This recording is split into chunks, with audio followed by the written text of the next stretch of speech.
and welcome to Pause for Peace. Here we are on the brink of October 2024. How in the world did that happen? I just don't know. But moving into the season of fall, and right now in Nashville, Tennessee, I'm recording over the weekend. This being released on September 29th, 2024, when we are experiencing monsoon-like rains. Just the impact of that tropical storm, the hurricanes from Helen. And I hope everybody is keeping safe, and I hope everybody is finding a way to stay dry. And anybody who has been impacted by these hurricanes, once again, we hope and pray all is well. I've been thinking this week about one of my favorite books in the world. It's called An Altar in the World. And since the early 1990s, actually, when I first was required to read The Preaching Life by Barbara Brown Taylor, I was hooked. Here we have this incredible preacher, this amazing Episcopal priest at the time, who has dedicated her life to the beauty of word and expressing in such poetic and powerful ways, an amazing storyteller, able to truly bring to life, like ancient scripture, parables of Jesus, the stories of the faith, and able to continue to move us forward on a path of living faith. I want to share some words from An Altar in the World, which may seem a little bit different for our Pause for Peace, but here are some words that Barbara Brown Taylor quotes, actually, at the start of her Altar in the World.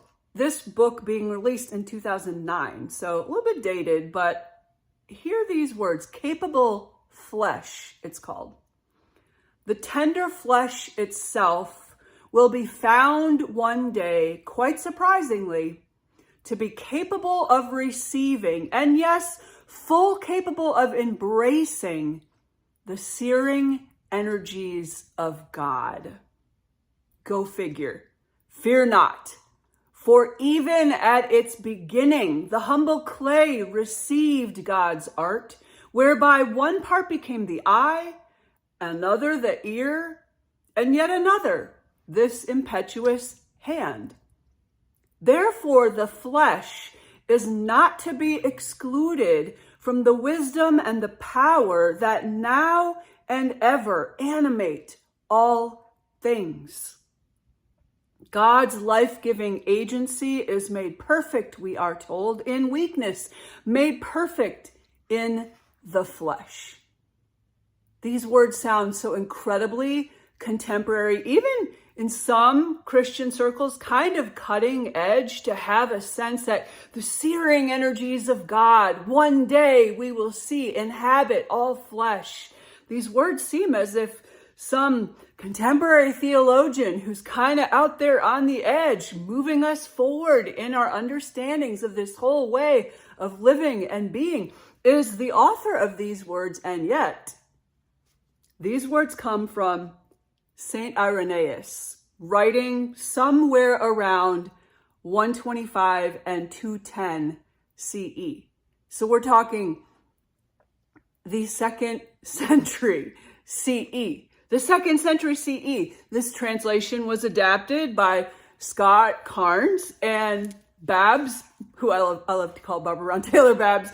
Babs is quoting this beautiful poem, Capable Flesh, in her book, An Altar in the World, because she is finding that too often, for a long, long time, too often we have had this sense that religious practices had to look a certain way and work a certain way in order for God to truly be encountered in them.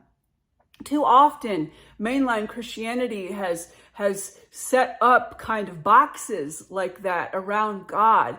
And Barbara Brown Taylor in 2009 was writing that, no, set the altar in the world. Look to the capable flesh. See the searing energies of God in all flesh. Practice noticing what God is up to in the spot right under your feet. And so in this beautiful book, the contents include practices of waking up to God, of vision, practices of paying attention, of revering what we notice in this beautiful world. I love the chapter called The Practice of Wearing Skin, like realizing that incarnation, this ancient understanding in Christianity that Jesus shows us that flesh is incarnated with spirit, that there is this intermingling that takes place in human flesh between divine and human, that it's a practice of wearing skin, paying attention, being who we are, and noticing how who we are and how we are, our body, how our physical skin is able to wake us up to God and to live in this world as spirit, as the beautiful embodiment of love that we know God to be. Barbara Brown Taylor also includes an altar in the world, the practice of walking on the earth, which has to do with being grounded. 2009, this was kind of a little bit radical for folks to be thinking about. The practice of getting lost, of wilderness, of just going wherever we go, wandering in this world, getting lost for a little bit, putting down every other responsibility and just being lost in this beautiful world. We have the practice of encounter, which has to do with community, the practice of living with purpose, which is this understanding of how we live our vocation in the world, the purpose for why we are here, which may not be the same way that we actually earn physical money. We work for our wages, but we also do work for this world that just is about how we are gift to this world and what brings us truly alive. And that may not be something we make any money doing whatsoever, but it is truly our vocation. Barbara Brown Taylor also writes in Altars in the World about the practice of saying no, which is this resistive practice deep in the Judeo-Christian tradition that we call Sabbath. The practice of saying no, of putting down everything else and just delighting and being a human being, not a human doing, not somebody who produces, but somebody who just takes great delight. The practice of carrying water is a reminder that even physical labor can move us into this deep connection with God. The practice of feeling pain also can be a way that God can kind of break through or get in when we are feeling too much in charge and when we're not paying attention to our bodies. We, of course, have a practice on prayer. Barbara Brown Taylor writes about the practice of being present to God, which is something that we do when we get ourselves still, seek to be present to God, which is not necessarily an understanding of God that is transcendent and so far above. Barbara Brown Taylor would encourage the practice of prayer, of being present to God within this physical being of ourselves, within the physicality of life all around us. And then a beautiful chapter on the practice of pronouncing blessings, of benediction, and how we can be a blessing and literally give words of blessing to others.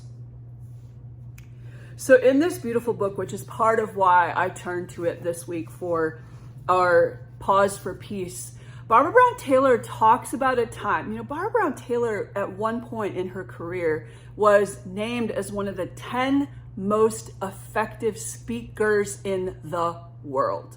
One of the 10 most effective communicators in the world. And she's highly sought after. To this day, people flock to wherever she is presenting anything, whenever she is speaking. She has a way of speaking that is so beautiful and cuts right to the truth and right to the heart of the matter. I've heard Barbara Brown Taylor speak numerous times in person. I've also been in classes with Barbara Brown Taylor, and I once had the opportunity to preach in front of Barbara Brown Taylor, which was a funny story in and of itself. I'm not going to get into that today, but very nerve-wracking.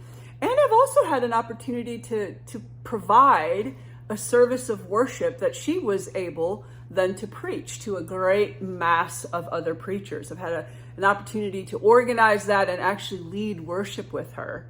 And what is fascinating to me is that there was a time when Barbara Brown Taylor was invited to come speak, and she wanted to know, okay, out of all of this amazing, immense knowledge that she could share, out of all of these beautiful ways that she could string together words and inspire those listeners that would be present, she wanted to know, what is it you want me to come speak about? She said to this priest who invited her to his gathering of church members.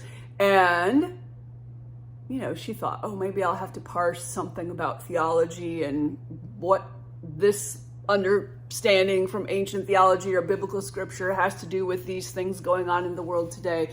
And she reports in Altars in the World that he simply said to her, come tell us what is saving your life now. Come tell us what is saving your life now. Which of course freed her to be able to turn inward and to truly wrestle with that question, what is saving my life now?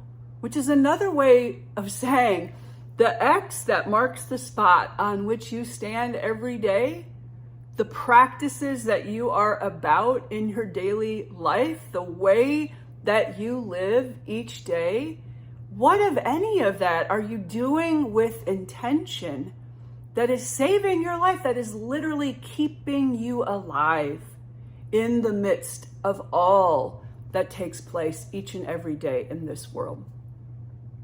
And Barbara Brown Taylor actually went on to write that, I'm going to read a couple quotes from her. My life depends on engaging the most ordinary physical activities with the most exquisite attention I can give them, she said. And then one of the other things she said is saving her life now when she wrote this book.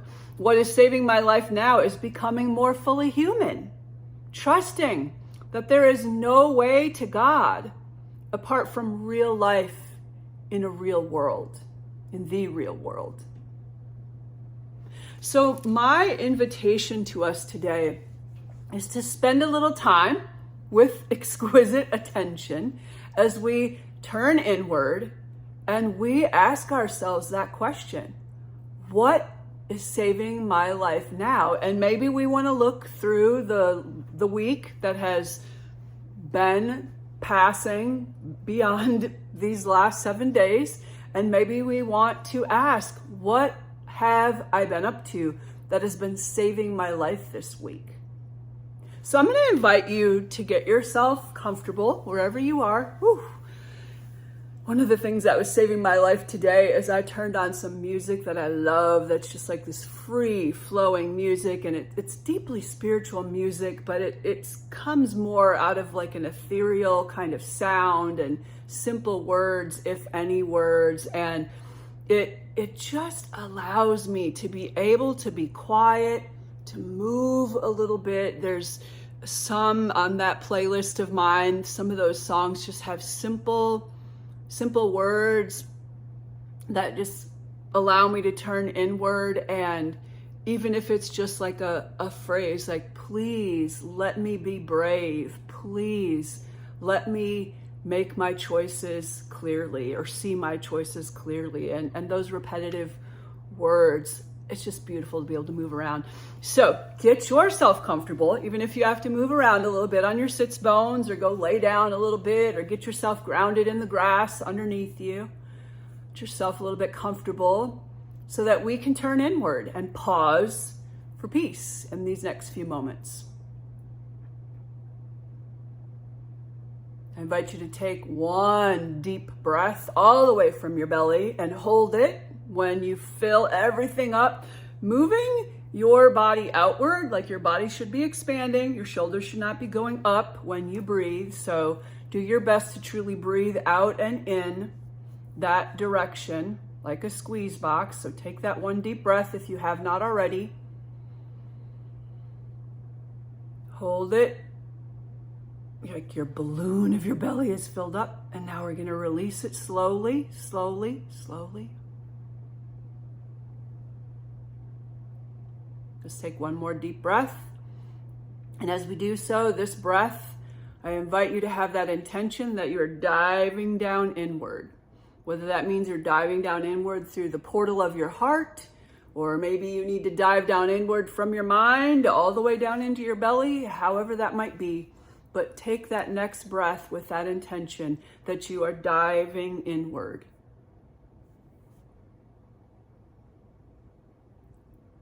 Hold it at the top and then release it slowly.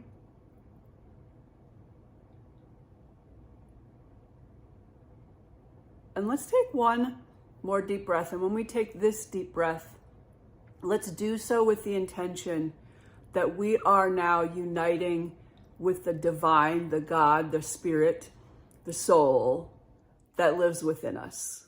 This eternal spirit. Some might even call it love. So it's an opportunity that we have this intention that we're returning to the love that dwells in us always. We're returning to the Spirit of God that is within us always. So on this third breath, let's do so with that intention. You might even visualize or feel in your heart that two things are coming together, almost like you are reaching out your hand to your best friend and then engaging in a beautiful hug, embracing one another so that we can be integrated and connected fully in this little time of quiet. So that third breath now, hold it at the top before you slowly release it. That intention that we are integrating body and soul, human and divine, coming together, this intermingling, and that we're actually aware, exquisitely attuned to this connection within. And if you're not feeling it, if you're not sensing it, then keep on breathing with that intention, and watching and waiting, getting super quiet. The soul often is compared to a timid little bird. And it is in the quiet, when we get ourselves totally centered and still within, that timid little bird might actually land and be able to spend a moment or two in the palm of our hand. It's just an image some folks use when they think about this way, that we are waiting to encounter the soul or God or the love that is within us at all times. The eternity that dwells within and mingles with the fleetingness of flesh.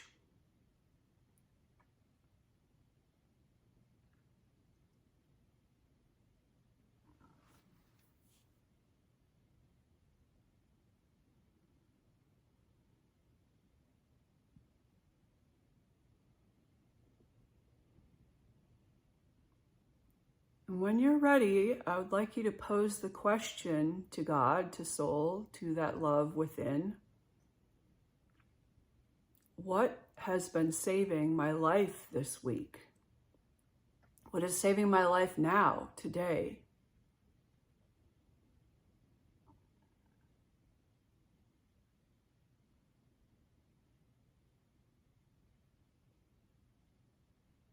Then just simply listen, receive. You may hear a word. I keep hearing the word laughter. You may see an image.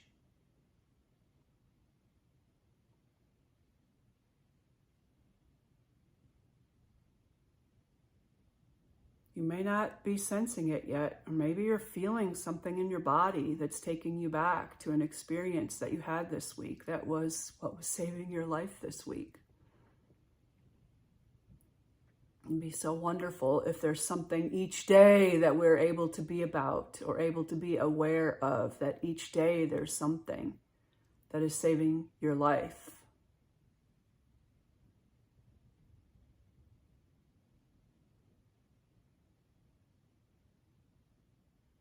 Don't be thinking about this too much. Be listening, be receiving the message we need. And if you don't feel like you're getting anything, then just keep on breathing. Set that intention to connect with the divine that is within you. And just linger in these moments of stillness. Wait for your centeredness to come.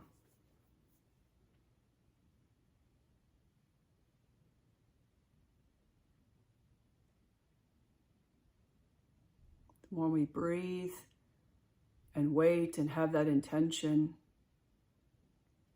the quicker we're able to get into this place of stillness, this place of centeredness. Moving outside of our head, into our heart, into our body.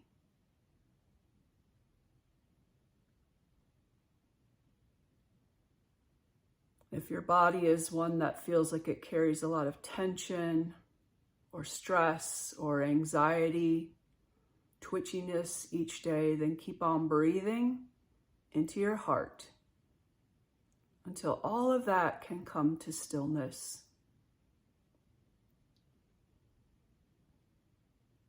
Can be released.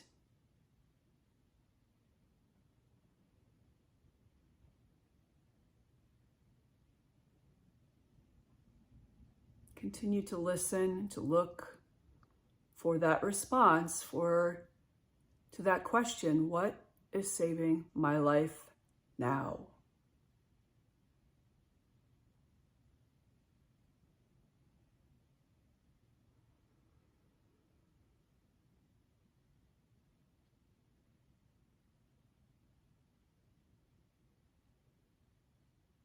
It might even be this very moment.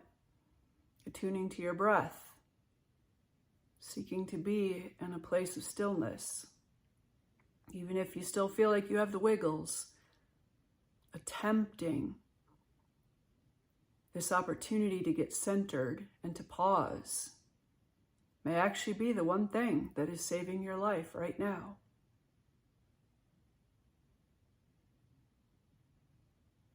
That is clearing out what needs to be released. That is opening up what has been blocked.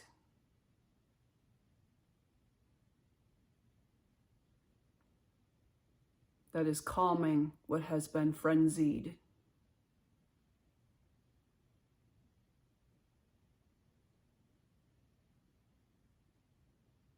Being in touch with this love, this eternal love that resides within us always, this spirit, the divine that is within us always. Being in touch with this is what allows us to truly live, to act in ways that are life-giving for ourselves and for all the world, to make decisions that are free of our ego attachments and are from this beautiful pool of deep wisdom.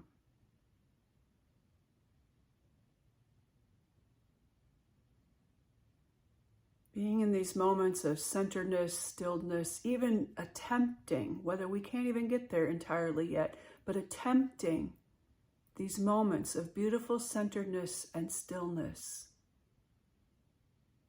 is what allows us to act in this world for the sake of true love, eternal love, divine love, great spirit. This searing energy that is God.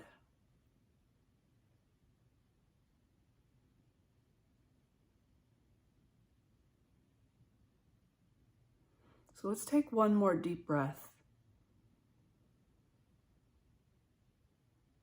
Hold it at the top and then release. Release it way longer than you took it in. Just let it go, let it go, let it go. One more deep breath. Pause at the top and breathe it out. You might even sigh it out.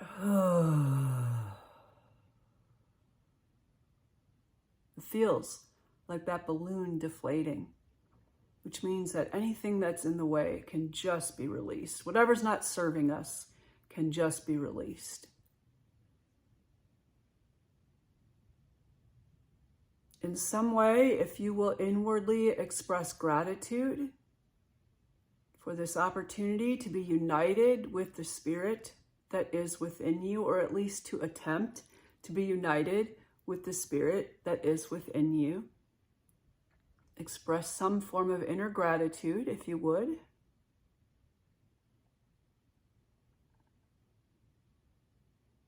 You might visualize yourself giving a great big thank you hug to Spirit.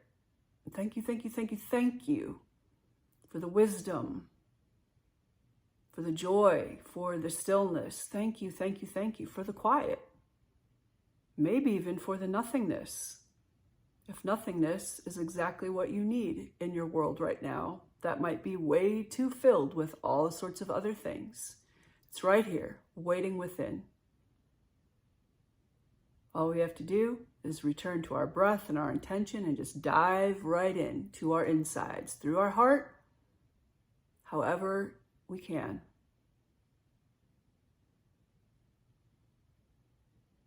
And when we're ready, I'm going to invite you to open your eyes. Maybe you need to wiggle your fingers a little bit, wiggle your toes a little bit. Maybe you need to move around a little bit once again.